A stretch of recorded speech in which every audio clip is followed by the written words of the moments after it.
orar con expectativas, de la importancia de orar con expectativas de las grandes respuestas que Dios tiene para nosotros. Es decir, que no vengamos a hacer un tipo de oración donde solamente ha sido una costumbre, algo que hemos aprendido o que hemos visto que alguien lo ha hecho, sino porque venimos con una expectativa. Así como usted cuando ya el día viernes o el día sábado o su quincena o yo no sé cuándo usted cobra, usted tiene una expectativa que va a recibir su cheque. No te noto convencido. Usted ya hasta está pensando lo que va a hacer con ese cheque. Y usted ya tiene todo medido. Hay una expectativa. De la misma forma, para la oración tenemos que aprender a orar con expectativas. Y quiero que vayamos a Mateo capítulo 6, verso 9 en adelante. En una oportunidad los discípulos le pidieron a Jesús que les enseñara a orar. Así es que Jesús les contestó, les dijo cómo orar a través de lo que hoy conocemos como el Padre Nuestro. Así que vamos a Mateo capítulo 6, versículos 9 en adelante. Y dice la Escritura, ustedes pues, les dice Jesús, oren así. Padre nuestro que estás en los cielos, santificado sea tu nombre. Venga tu reino, sea hecha tu voluntad, como en el cielo, así también en la tierra. El pan nuestro de cada día, dánoslo hoy. Perdónanos nuestras deudas, como también nosotros perdonamos a nuestros deudores. Y no nos metas en tentación, mas líbranos del mal, porque tuyo es el reino, el poder y la gloria por todos los siglos. Amén. Cuando los discípulos pidieron a Jesús que le enseñara a orar, no era porque ellos no sabían a orar, porque ustedes recuerden que todo judío desde pequeño se les enseñaba a orar. Ellos habían aprendido ese tipo de rezos como el Shema que tenían los judíos, que desde la mañana en cuanto se levantaban tenían que hacer sus oraciones. Antes de acostarse tenían que hacer sus oraciones. Ellos sabían orar de alguna forma de acuerdo a su costumbre. Pero cuando los discípulos escucharon las oraciones de Jesús, se dieron cuenta que no era un rezo repetitivo. Cuando los discípulos escucharon orar a Jesús, escucharon que Él oraba desde su corazón, desde sus entrañas, desde sus sentimientos, desde su deseo, desde una expectativa de encontrarse con el Padre.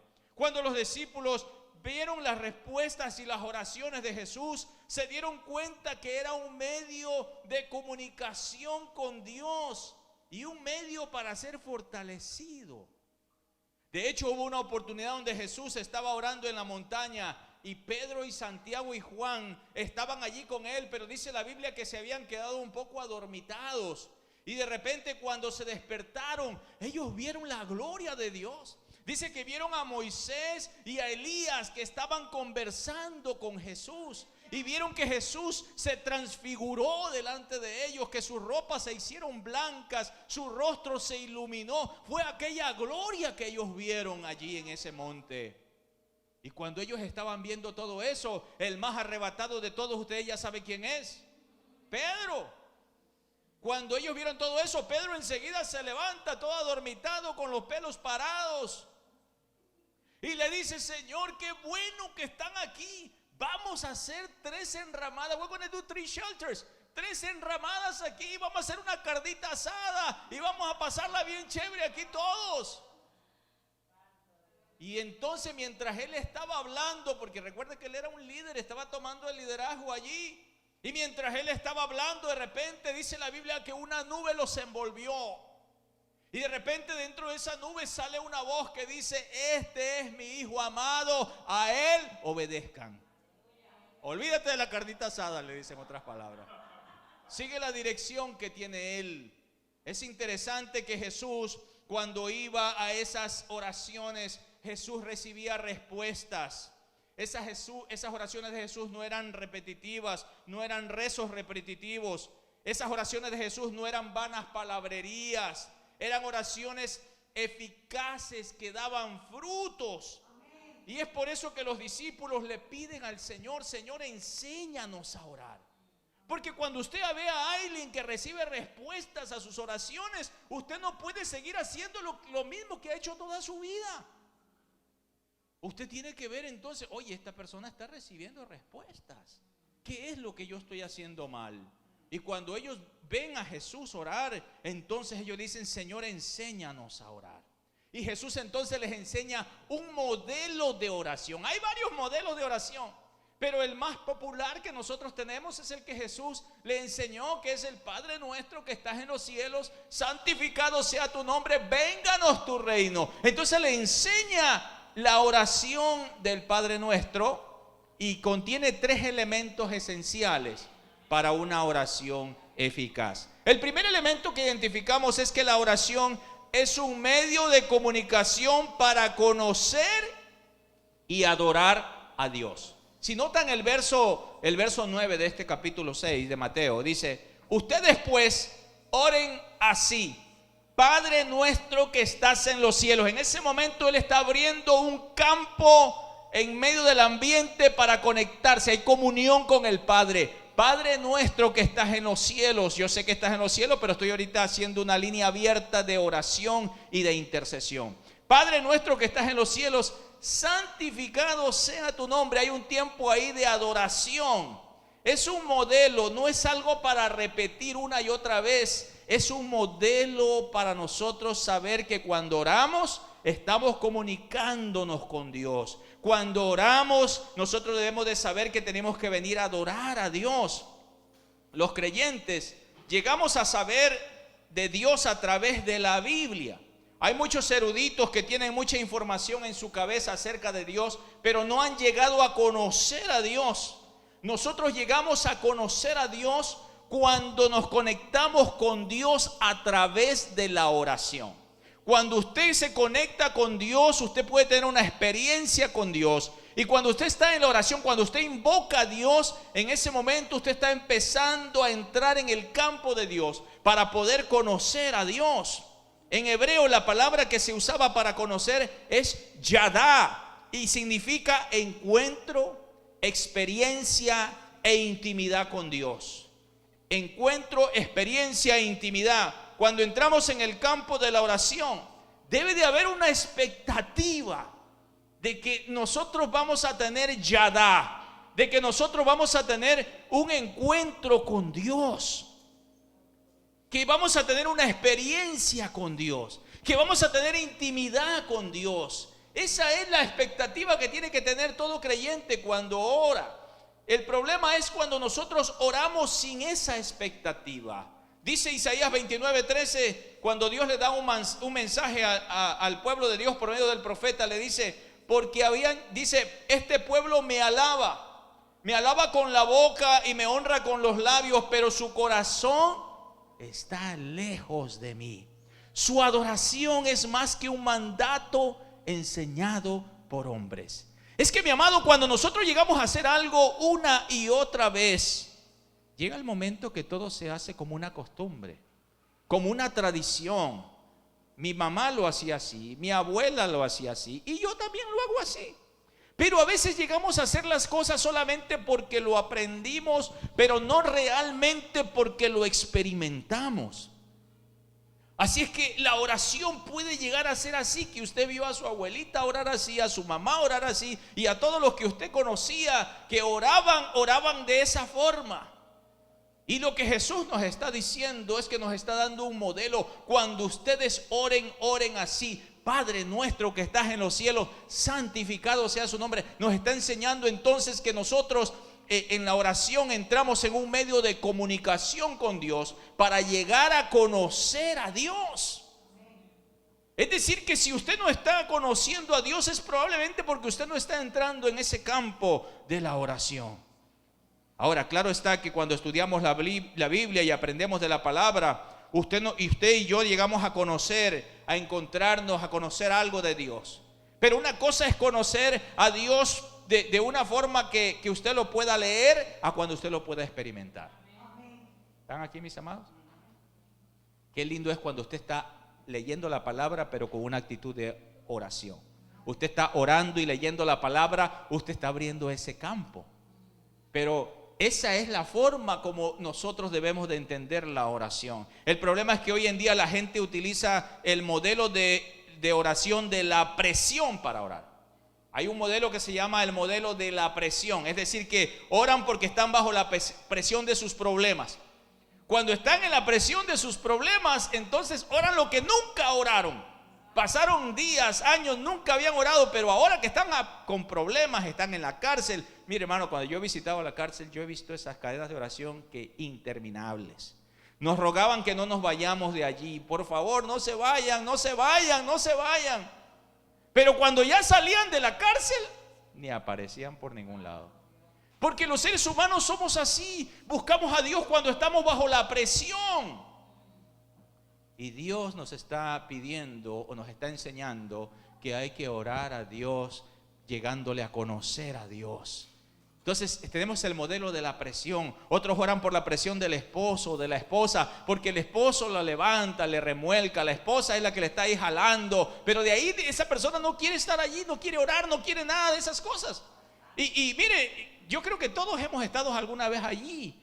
Y está bien otra vez, y esta otra vez la oración. La primera vez que yo llegué a una iglesia donde se oraba, la primera vez que yo llegué a la iglesia, me invitaron a una vigilia de oración. Y yo pues era un nuevecito, recién cristiano, recién convertido. Y cuando tú eres recién convertido, mi amado, tú quieres estar en todo lo que te digan. ¿Qué hay? Yo llego a una vigilia de oración y están ahí orando, y la vigilia empezaba como a las 10 de la noche. Y ya eran como la 1 de la mañana y no terminaban. Y eran las 2 de la mañana y las 3 de la mañana.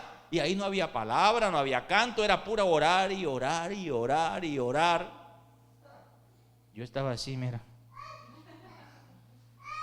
tirado, suazado ahí. Yo decía, este es el peor error que he cometido en mi vida. Haber llegado a un lugar, es que cuando tú no entiendes lo que está pasando. Eso está como cuando tú llevas a los niños a un lugar y ellos no entienden nada de lo que está pasando, y lo que quieren es salir corriendo de ahí, de ese lugar, porque simplemente ellos no han entendido, no están en ese mismo ambiente. Por eso es que tratamos siempre de buscar algo para que los niños puedan estar dentro de su contexto. Porque si no está dentro de su contexto, entonces ellos no entienden esa situación. Entonces oramos por la presión de la familia, por la presión de la iglesia, de los problemas, o por la presión del pastor que te está enviando. Tenemos cadena de oración, tenemos intercesión. Un amigo me contó que una vez visitó una iglesia así un poco carismática y pues que tenía muchas reglas esa iglesia. Y dice que él la visitó esa iglesia y dice que había en cada hilera, en cada banca, había un ujier parado allí, un ujier. Y dice que él estaba allí y de repente el pastor decía, bueno, hermano, vamos a adorar a Dios. Y todo el mundo empezaba a adorar. Y entonces pues él dice que él estaba tranquilo ahí. Y entonces dice que de repente se le acercó un ujier y le dijo, hermano, alaba. Y él dice que él hizo como que lo ignoró, como que estaba él acá en la presencia, ¿no? Que querían que levantara la mano y él estaba así.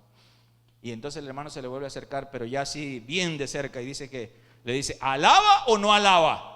Y él, como lo vio grandulote, y este amigo es chaparrito, él bien, dice, sí, alabo. Sí, yo alabo.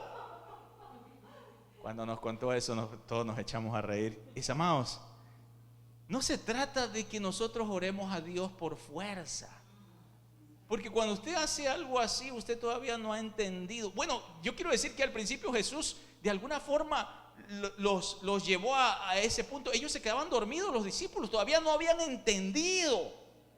Pero cuando ellos entienden el poder de la oración eficaz, ellos empiezan a ir con una expectativa. Por eso cuando ellos están allá en el aposento alto, ellos tenían una promesa de que iba a venir el Espíritu Santo. Ellos están orando con una expectativa.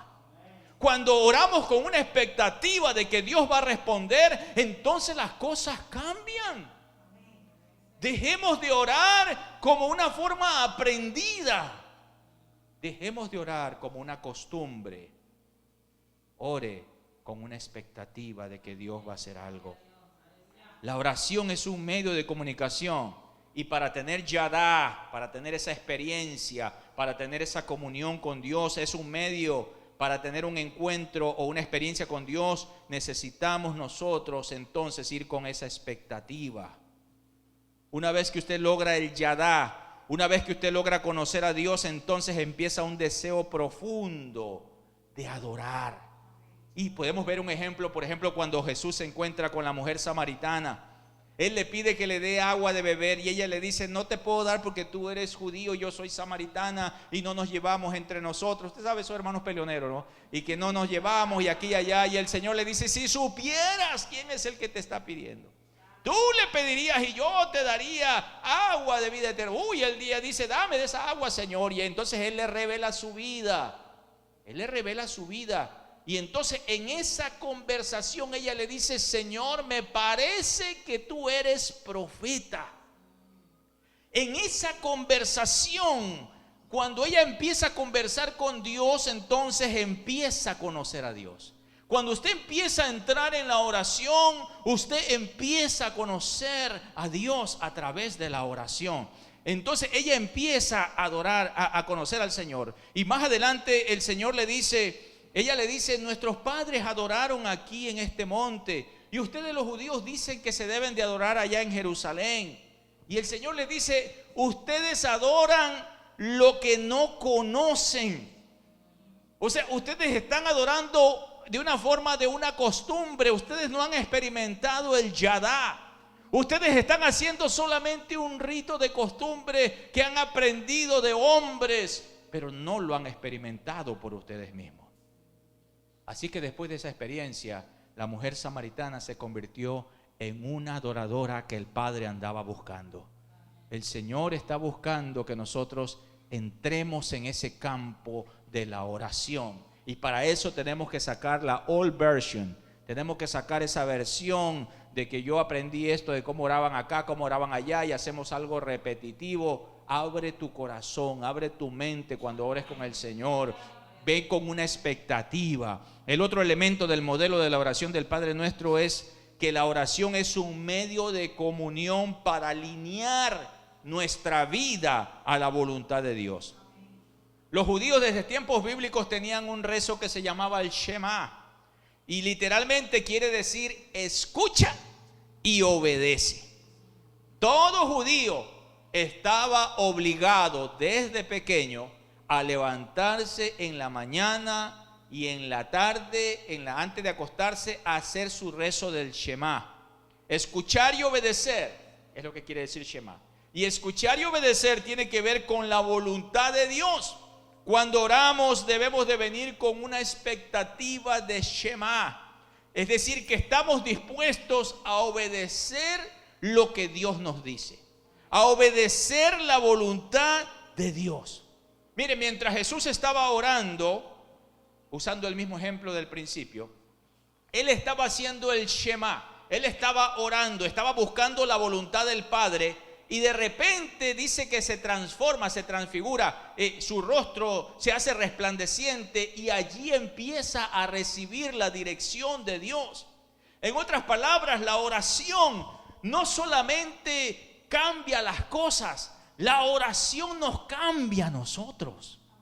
La oración hace algo dentro de nosotros. Cuando usted entra en el campo de Dios, algo está pasando dentro de nosotros. Algo está sucediendo. Por eso cuando los discípulos le piden a Jesús que les enseñe a orar, Él les dice: ustedes deben de orar así: Padre nuestro que estás en los cielos, santificado sea tu nombre. En otras palabras, ustedes deben de saber la oración, que es un medio de comunicación para adorar y santificar a Dios, pero también les dice o les enseña que la oración es un medio para alinear nuestra vida a la voluntad de Dios. Mateo 6:10 dice: venga tu reino, hágase tu voluntad como en el cielo, así también en la tierra. Cuando nos sumergimos en la oración y le pedimos a Dios entonces que queremos hacer su voluntad, el Espíritu Santo de Dios entonces nos guía a toda verdad. Mire qué lindo es cuando usted está orando y de repente el Señor te habla a tu mente, a tu espíritu, y tú sientes que es Dios y te da una dirección de lo que tienes que hacer. Esas oraciones son cuando usted va con una expectativa. Recuerdo yo, y uno tiene que obedecer, hermanos, porque si no obedeces, entonces, o sea, ¿para qué pides? ¿Están aquí mis hermanos? Recuerdo yo una vez llego a la iglesia en un servicio de oración, Y era un servicio de oración y llego yo estoy ahí en un lugar del altar, estoy intercediendo, orando a Dios y pidiéndole a Dios, y ahí estoy buscando la presencia de Dios. Eso fue hace muchos años atrás, casi no recuerdo, estaba yo también en mis tiempos recién convertido. Y estoy yo ahí orando a Dios y casi no recuerdo exactamente la oración que yo hacía ni lo que estaba pidiendo, pero de repente siento algo dentro de mí, una voz, algo interno, un pensamiento que me dice: dale los $50 que tienes a ese hermano que está del otro lado. Y yo volteo a ver, o sea, para todos lados, como que era algo interno, algo dentro de mí, pero yo así como, ¿qué? Y entonces yo seguí orando, amén, aleluya, que aquí, que allá y que esto. Y otra vez esa voz empezó a ser fuerte: dale los $50. ¿Qué es lo que pasaba? Que yo trabajaba como home health aide. Yo iba a las casas de las personas, les atendía allí, tenía varias visitas al día. Y entonces una de esas personas me regaló $50. Y cuando me dio esos $50, yo los tomé, wow, gracias, bueno. Y yo dije, con esto me voy a comprar un traje. Y bueno, pues todo en la iglesia todo el mundo vestía traje y yo no tenía traje. Y dije, pues me voy a comprar un traje, y yo bien contento. Y me puse el billete de $50 en mi bolsillo, y yo estoy ya en la iglesia. Se me había olvidado por completo ese billete, pero mientras yo estoy en la iglesia viene esa voz y me dice: dale los $50 al hermano que está allá del otro lado. Y aunque había un grupo grande de gente que estaba intercediendo, yo sabía quién era esa persona del otro lado, no porque lo había visto, no porque era algo dentro de mí que me decía: dale, dale. Y yo seguía tratando de esquivar esa oración, de que no era conmigo, de que quién sabe qué por mis $50. Pero de repente tuve que ir a buscarlo en el momento que ya hubo como que ya el pastor dijo: regrésense a sus lugares. Y cuando vamos a nuestros lugares, yo le di la mano y le pasé los $50. El hombre me abrazó y todas esas cosas. Pasaron días y después me dijo: hermano, ¿cómo tú sabías que yo estaba tan necesitado? Perdido mi trabajo, estoy sin trabajo, estoy buscando ver qué hacer. Él le había pedido a Dios que quería hacer algo, y entonces con esos $50, mira, se convirtió en una semilla. Él inició su negocio con $50. Él, mientras oraba, le pidió a Dios que qué podía hacer porque no encontraba trabajo. Entonces él se va, en aquella época, él se va a un centro, creo que era Home Depot, no sé de esos, y entonces rentó una máquina para limpiar pisos. Rentó la máquina y fue a hacer ese trabajo a varias personas. Y entonces él inicia un negocio con esos $50. Qué bendición haber sido parte. Yo nunca volví a ver más de esos $50 nada más, pero qué bendición ser parte de algo que Dios te habla, y que llega a ser fructífero. En la oración veremos nosotros con esa expectativa, y cuando Dios empieza a hablarte, tienes que obedecer, tienes que hacer Shema. Tenemos que o escuchar, y cuando escuchas, ¿qué dice? Obedece. Escuchar y obedecer. Cuando nos sumergimos en la oración, el Espíritu Santo nos va a guiar a esa verdad. Cuando el gran guerrero Josué buscó la dirección de Dios, Dios le dio un plan para derribar los muros de Jericó. Él estaba diciendo: Padre amado, por favor, dame un plan, dame una estrategia. ¿Cómo voy a derribar Jericó? Señor, muéstrame, dirígeme. Señor, por favor, háblame, Padre amado. Así no oramos nosotros. ¿Están aquí? Padre amado, por favor, muéstrame, dirígeme, ayúdame, Señor, dame la dirección, mándame una señal. A veces así oramos. Y estamos allí y de repente Dios le dice a Josué: ok, perfecto, vas a derribar los muros, ¿quieres que yo te dé la estrategia? Sí, ok, dejan todas las armas y vayan y denle 6 vueltas y pongan enfrente a los músicos, al adorador, y todo el mundo va a adorar. Eso es todo lo que van a hacer, dejen las armas. Como que Josué pudo haber dicho: Señor, creo que me equivoqué, a ver, dímelo otra vez, Señor. Tenemos que escuchar y obedecer lo que Dios nos dice. Él fue obediente, Josué obedeció, y una vez que él va y hace tal como el Señor se lo dijo, se derribaron los muros. Los muros se cayeron, y entonces ellos vieron la gloria de Dios. Y cuando van a la segunda batalla, que es la ciudad de Ai, le fue Ai, porque ellos no consultaron a Dios. O sea, es probable que le haya pensado, ¿para qué si este es un pueblito tan pequeñito? Eso es fácil, nosotros lo derribamos rápido. Pero dice la Biblia que ellos regresaron destruidos. No pudieron ganar la batalla. Entonces él va en oración y le pide a Dios que por favor le dirija qué es lo que debería de hacer. Y entonces Dios le dice, lo que pasa es que hay pecado dentro del campamento. Y cuando ustedes vayan, no van a poder ganar esa batalla. O sea que aunque ellos hubieran enviado el ejército más grande, ellos no hubieran podido vencer, simplemente porque había un estorbo espiritual. Hay cosas que cuando nosotros vamos a la oración, Dios nos va a revelar, nos va a mostrar. Y tenemos que obedecer lo que Dios nos muestra para nosotros poder entonces lograr nuestra victoria en la batalla. Y cuando nosotros estamos en ese campo, Dios le revela y entonces Él tuvo que limpiar eso. Y una vez que limpió, que arregló la situación, entonces ellos fueron a la batalla y Dios les da una estrategia. Dios le dice a Josué, no te vayas por la parte de enfrente, te vas a ir por la parte de atrás. Y le da una estrategia tan tremenda que le dice, ok, vas a ir para la parte de atrás. Y luego lo que vas a hacer allí es que vas a poner un grupo de personas allá atrás escondidas. Otros van a venir como a hacer alarde para que los persigan. Y cuando salga todo el ejército de ese pueblo, ustedes se van a meter a la ciudad. Tremenda estrategia. Usted mira, pero qué fácil es eso. Ya lo he visto en muchas películas, pero vete 4000 años atrás. ¿En qué película lo podías haber visto? ¿En qué historia podías haberlo visto? Entonces Dios le da la sabiduría, le da la revelación de lo que tiene que hacer.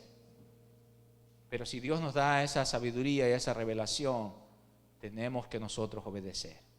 Y a veces la sabiduría y la revelación está tan sencilla que no tenemos que tal vez mirar algo en el cielo, un dedo que aparezca. Está en la Biblia, está en la palabra de Dios. El Señor te dice, yo ya te escribí allí, no tienes que esperar más, empieza a obedecer lo que está escrito. Y una vez que estés obedeciendo eso, entonces te voy a mostrar otras cosas que no sabes. ¿No te noto convencido? Así es que yo no sé cómo usted está enfrentando sus batallas, ni qué tipo de estrategias usted está utilizando, pero es necesario que nos examinemos a nosotros mismos y nos preguntemos por qué está pasando lo que está pasando. ¿Por qué estamos sufriendo pérdidas en los negocios, en las finanzas? ¿Por qué es que lo que yo gano no me alcanza? Y hay otras personas que con tan poquito dinero les alcanza y hacen tantas cosas. ¿Y por qué es que yo no logro salir de todo esto? ¿Por qué es que estoy sufriendo en mi hogar, en mi familia? ¿Por qué es que no he logrado establecer la relación de mi matrimonio, de mis hijos? ¿Qué es lo que está pasando? Nosotros tenemos que ver qué está pasando. Porque es probable que nosotros nos pongamos toda la armadura y vayamos con la espada y vamos a la batalla y vamos y peleamos, pero regresamos y no vemos todavía el fruto de la oración. Puede ser que no estamos haciendo la parte del Shema. Es decir, no estamos escuchando a Dios o no estamos obedeciendo a Dios. Y por eso es que vamos y regresamos y no encontramos. Proverbios 3:5 dice, confía en el Señor con todo tu corazón y no te apoyes en tu propia prudencia. Reconócelo en todos tus caminos y Él enderezará tus veredas. Reconócelo en todo lo que usted haga. En cualquier decisión que vayamos a tomar hay que reconocer a Dios. No podemos confiar en nuestras estrategias. Somos plantadores de iglesia nosotros. La primera vez me pasó, ya la segunda no me iba a pasar. La primera iglesia que plantamos, pues, agarramos experiencia allí y dijimos en la segunda iglesia, no, pues esto me lo como pan comido, esto ya es fácil, yo ya aprendí, yo acá. Me pegaron una estrellada contra el suelo. Ahora entiendo muchas cosas. 20 años después uno empieza a entender cuáles son las situaciones de plantar una iglesia, iniciar una nueva iglesia. Si usted es un pastor nuevo que nos está sintonizando, quiero decirle que si usted va a abrir una nueva iglesia o si usted va a abrir un ministerio, un ministerio nuevo, un grupo celular, un grupo en casa, sepa que va a haber guerra espiritual. Y el contexto es diferente en diferentes lugares. En otras palabras, las jerarquías demoníacas son distintas en diferentes lugares. Y uno tiene que entender todo eso. Y cuando uno dice, no, yo ya tengo la experiencia y yo voy acá. Aquí te dice la Escritura, confía en el Señor con todo tu corazón y no te apoyes en tu propia prudencia. Reconócelo a Él en todos tus caminos. Y mire, si anda torcido, Él enderezará sus sendas. Él enderezará sus caminos. Es interesante mencionar que cuando Jesús entra en la dimensión de la oración, Dios le revela que había una maldición de pecado en su territorio, Josué, y no iban a ganar la batalla. If you really want to do God's will, si quieres hacer la voluntad de Dios, debes de empezar arreglando su vida con Dios. Debes de empezar a obedecer la palabra de Dios. En mis primeros meses de asistir a la iglesia, recuerdo, comento mucho esto porque son etapas que nunca se me olvidan. Yo estaba apasionado por ir a la iglesia, por estar allí, por escuchar la palabra, por obedecer. Y recuerdo un día que escucho por primera vez lo que es fornicación. Yo no tenía un trasfondo cristiano. Y entonces estoy yo en la iglesia y escucho al pastor que habla de la fornicación, que es estar teniendo relaciones sexuales fuera del matrimonio. Y cuando yo escucho eso, wow, pues yo dije, pues ese soy yo. Pues con mi esposa, ella siempre había querido casarse conmigo y yo siempre le decía que no, que mira, yo quería vivir mi vida soltera, esa era mi vida que yo quería vivir. Yo no quería todavía ese punto. Resulta que yo estoy siempre diciéndole que no, pero también tenía un problema, y un problema es que yo estaba arreglando mi estado en este país, y mi mamá me había pedido a mí en un estatus de soltero.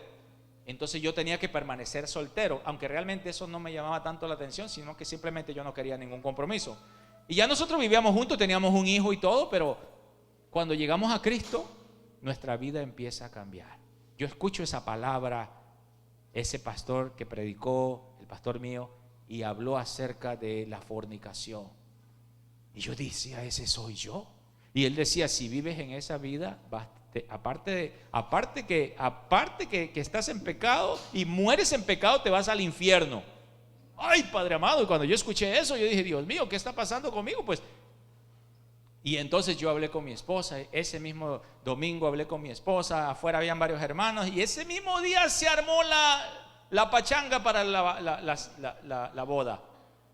El sábado, eso fue el domingo después del servicio. El sábado ya era la boda. ¿Con qué dinero lo hicimos? El ahorro de toda la vida que yo tenía en aquella época eran como $300. Y entonces hablé con la esposa del pastor. Me dijo, usted no se preocupe, Alfredito. Me dice, usted no se preocupe, con que me dé 100 pesos, $100, dice, yo me encargo de armarle todo lo que necesita en la iglesia, comida, todo, y todos los que quiera invitar con $100 usted me da. Yo le dije, sí, perfecto. Yo le di $100 y ella hizo todo eso. Y luego mi esposa consiguió el vestido por un lugar baratísimo, todo. Y yo me acuerdo, yo no usaba en aquella época, yo vestía solo sport. Entonces yo no tenía zapatos de vestir ni nada de esas cosas. Y resulta que voy al basurero a tirar la basura y veo un par de zapatos negros, nuevecitos, puestos allí. Wow, cuando yo vi ese par de zapatos, dije, estos son para mí. Y me los puse y quedaban, pero como anillo al dedo, quedaban allí. Y esos zapatos fueron los que Dios proveyó. Y todo Dios lo proveyó para esa boda. Y entonces hicimos la boda y todo, o sea, ahora yo ya me había cegado por el Señor. Hicimos la boda, yo empecé a servir en la iglesia, empecé a involucrarme más y más. Y como casi al año recibo una carta de inmigración. Y es que no toda obediencia te va a producir flores. También van a venir espinas con esas obediencias. Y yo estaba bien emocionado, estaba sirviendo al Señor. Yo era un líder de grupos pequeños y andaba de allá para acá y íbamos a las cárceles, íbamos a todas esas cosas. Y tenía como un año de haberme convertido.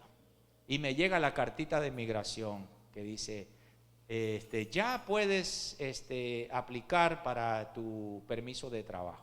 Y yo voy con el abogado bien contento, le digo, mire señor abogado, ya me llegó esta carta. Él la lee, perfecto. Dice, wow, qué chévere, ya te llegó después de tanto tiempo estar esperando. 7 años habíamos esperado por eso. Perfecto, ok, dice aquí mira esta aplicación, firma aquí. Yo le dije, mira, quiero preguntarle algo. Yo me acabo de casar, me casé el año pasado. ¿Te casaste? ¿Dónde te casaste? En México. Nosotros vivíamos en Los Ángeles. Yo le dije, no, me casé aquí. Él agarró la hoja, la rompió y me dijo, lo siento, yo no te puedo, si yo te hago esta documentación, te van a ir a buscar a tu casa y te van a deportar. Mejor quédate así como estás, perdiste todo. Uy, hermano, yo cuando salgo de allí, salgo con el corazón partido y el diablo en mis oídos, claro que en ese tiempo yo no sabía que era el diablo. ¿De qué te sirvió? A ver, ¿dónde está tu Dios? A ver, ¿dónde está tu Dios? A ver, tú que dices que Dios te escuche, que Dios acá y que Dios allá. Mira la estupidez que hiciste. Uy, empezaron esos pensamientos. Y era como una nube en mi mente que voy manejando para mi casa. Y luego voy a un grupo, me tocaba llegar a un grupo donde yo dirigía ese grupo. Ahí habían cerca de 20 personas en ese grupo, que era una familia grande. Y yo llego a esa casa y no había nadie. O sea, era imposible que usted llegue a su grupo, usted es el líder y sabe que está ahí toda la gente, y no había nadie. Y yo toqué por todos lados y nada, y pues por último me fui a mi casa. Y resulta que caigo en cuenta que el mensaje que yo llevaba ese día era acerca de la fe, de confiar en Dios, de que Dios tenía todo bajo su mano. Y entonces empiezo a entender. Es que estoy hablando de un recién convertido, alguien que está tratando de entender cómo trabaja todo esto. Y yo dije, y ahora, bueno, vamos a... Entonces el pastor viene, me encuentro después al pastor y el pastor me dice, hermano, ¿qué tal? ¿Cómo va todo? ¿Cómo le fue en su de inmigración? Le dije, mal, hermano, mira, ya le conté. Me dijo, bueno, vamos a orar. Pasó el tiempo y luego me dijo, hermano, me dijo el pastor, quiero que vengas a un lugar, te voy a presentar un amigo. Este amigo, él dice que quiere conocerte y que es probable que te puede ayudar. Y entonces me llevó con este amigo era un supervisor, que es lo que yo hago ahora aquí en la Florida con este grupo de iglesias acá. Era un supervisor de zona de ahí. Y entonces fui a su oficina y hablamos, conversamos. Me dijo, oye, tu pastor me ha hablado tanto de ti, que tú limpias la iglesia, que tú te diriges a los jóvenes, que tú diriges los grupos celulares, que tú haces esto y aquí y allá. Dice, y que aparte cometiste, dice, yo no sé cómo llamarle, me dijo él, lo que cometiste, que como que estabas esperando papeles y te casaste y tiraste todo para... Dice, la verdad, dice, estoy sorprendido, me dijo él. Pero quiero decirte que yo te puedo ayudar. Por lo que tú haces en la iglesia, con eso yo te puedo hacer una carta de lo que tú haces en la iglesia y entonces con eso será suficiente para que te den documentos. Y así fue, hermano, con esa carta que él me dio en aquella época. Entonces pudimos nosotros iniciar ese proceso que ya no duró 7 años, sino que duró 2 años. En 2 años arregló mi esposa y arreglé yo. En la otra solamente iba a arreglar yo. Y después mi esposa tenía que esperar otros 7 años. Pero de esa forma arreglamos los dos en 2 años. Mis amados, quiero decirle, o quiero que usted se vaya de este lugar sabiendo que cuando usted busca a Dios, cuando dice la Escritura, busca primero el reino de Dios y su justicia, todo lo demás vendrá por añadidura. Dios abrirá todas las puertas que tenga que abrir. Y si no las abre es porque simplemente todavía no es el tiempo para que esa puerta se abra, pero te dará, como quien dice, una sillita y te dará, siéntate allí y espera que llegará tu turno en su momento. Pero no podemos dejar de desistir en la oración. Tenemos que venir con una expectativa. El otro elemento de la oración del Padre Nuestro es que la oración es un medio para acceder a sus bendiciones. Mateo 6, 11 al 13, el Padre Nuestro dice: el pan nuestro de cada día, dánoslo hoy. Está diciendo: Señor, bendíceme, bendíceme, dame ese pan y no nos metas en tentación, líbranos del mal, porque tuyo es el poder, tuya es la gloria por todos los siglos. Amén.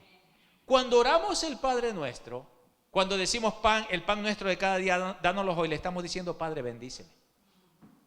Pero no estamos hablando de una oración repetitiva. Estamos hablando de decirle: Señor, porque usted no va a comer pan todos los días. ¿Están aquí, mis amados?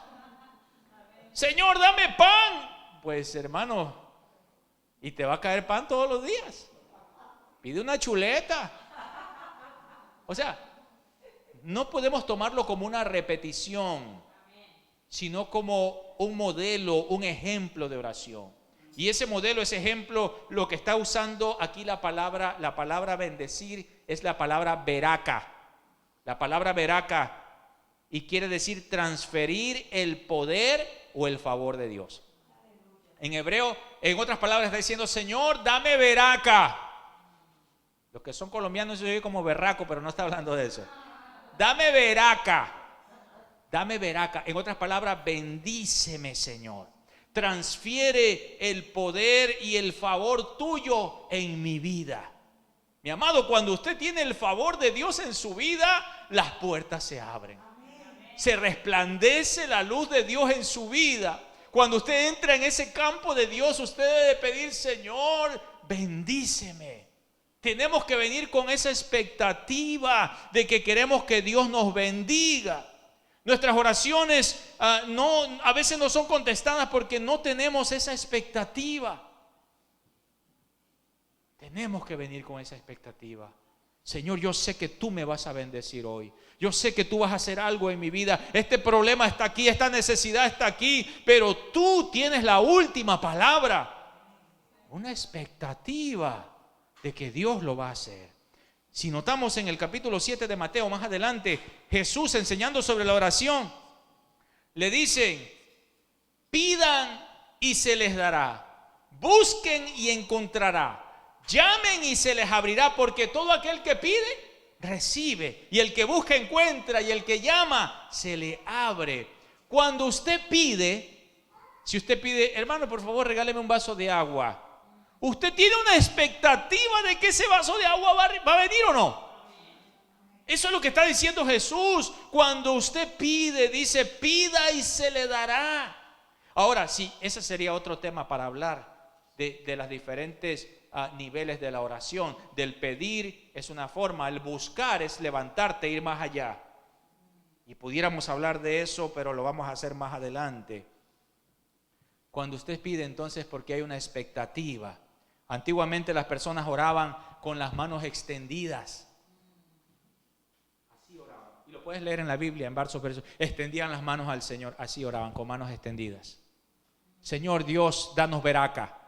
Ellos tenían la expectativa de que el maná iba a caer en sus manos. Ellos tenían la expectativa que la bendición iba a caer. Nosotros tenemos que volver a esa misma expectativa de que cuando oramos, la bendición de Dios va a caer en nuestras manos.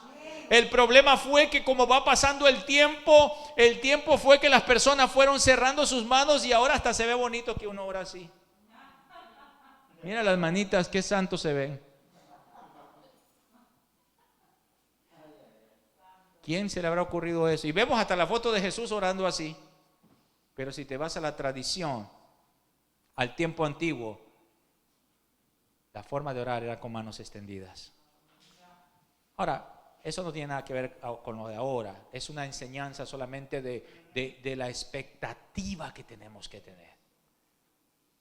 Venga a orar con expectativa de que Dios, aquel hombre que oraba: Señor, en el nombre de Jesús, esa montaña se va a mover. Al otro día se levantó y dijo: yo sabía que no te ibas a mover.